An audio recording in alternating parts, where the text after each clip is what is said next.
We have got signs of life in Norman, Oklahoma. The Sooners get a win yesterday, 52-42. I tweeted it out from my Twitter account at JD Pickell. Follow me there. This program in Oklahoma, they are flat out just different when Dillon Gabriel is in the lineup. A couple of takeaways. Are they going to be a team that plays for a college football playoff spot? Not anymore. Are they going to win the Big 12? Probably not.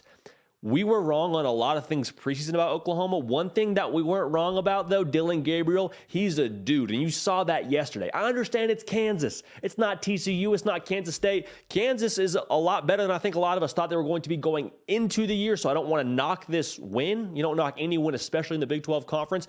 But Dillon Gabriel, coming back off of injury, was a baller yesterday. Threw for 400 yards, 2 touchdowns, 29-42. You just saw the entire program have a different look about themselves. And I don't want to get too philosophical with this, but I'm telling you, this is the truth. When your quarterback is in street clothes on the sideline, it takes a little bit of air out of the entire operation, especially when there's a lot of new things in place, new coordinator, new head coach. There's a lot of newness, and your guy's not in the game. You have a little bit more uncertainty. Now, when he is in the game, like he was yesterday, you saw so much more composure program-wide.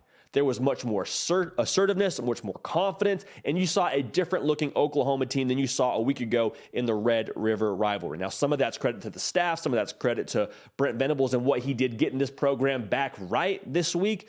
But overall, I was extremely impressed by how this Oklahoma program responded, which is something we had been waiting for a while. Had the dope black unis on. They were looking good. They were feeling good, and they were playing good. Offense, first and foremost, was in their bag, scoring over 50 points. And it wasn't just Dillon Gabriel, but I think him being in the game changed the complexion of how that offense operated. Not novel, the quarterback's in the game. You got the batteries for your offense. The whole system goes. You get where I'm coming from. Eric Gray ran for 170 yards. That's a real stat. I'm not saying Kansas is playing world-stopping defense, but for your running back to go for 170 yards and your quarterback getting back this week, I don't think that's merely coincidence. I think having Dillon Gabriel in the ballgame allows much more of a threat to that secondary, to the second level of the defense as well, in the linebacking core. And when you have to worry about Dillon Gabriel on that RPO system and having him tuck it and run or having him pull back and throw it, you allow for more lanes for that running game to get going. And Eric Gray benefited from that in a very legitimate sense. Also, Marvin Mims, he had himself a day. This was looking like the Sooners' offense of old. They were rolling. It was so encouraging to see them get back on track. And Dillon Gabriel being in the ball game is the common denominator. Because we saw this same offense a week ago. No knock on Davis Beville. I'm sure he is a talented quarterback. He's at Oklahoma for a reason. He's a Power 5 quarterback for a reason. But there was a very different look with Dillon Gabriel in the ballgame. Different sense of urgency, different composure, obviously a different result. They were going to the Wildcat. I mean, they were trying new guys at quarterback last week for Oklahoma against Texas. You should be able to tell how different they looked as a program. And I understand that they still have issues on defense. I do not want to excuse that. I tweeted this out, and a lot of the tweets that we got back were, well, is Dillon Gabriel playing safety? This is the same Dillon Gabriel that Kansas State scored however many points they did and took it to him in Norman. TCU took it to him in Fort Worth. I understand that. Just breathe for a second. Breathe with me here. I understand that. He's not fixing all your problems. I will tell you, though, the gameplay is very different when he's on the field because when they're able to extend drives, when you get first downs, when you score points even, guess what? First, the pressure goes to the opposing offense, so they have to find a way to answer, and there's a little bit more of a pressing you feel on that side. Advantage defense. When you press, you make mistakes, which obviously helps the defense. On top of that, the defense got a chance to breathe yesterday. They got a chance to get to the sideline, get some Gatorade, talk it over, see what's going on that whiteboard, chalk it, talk it, kind of get their wits about them. You don't get to do that last week when you're having to go back on the field because it was 3 and out yet again.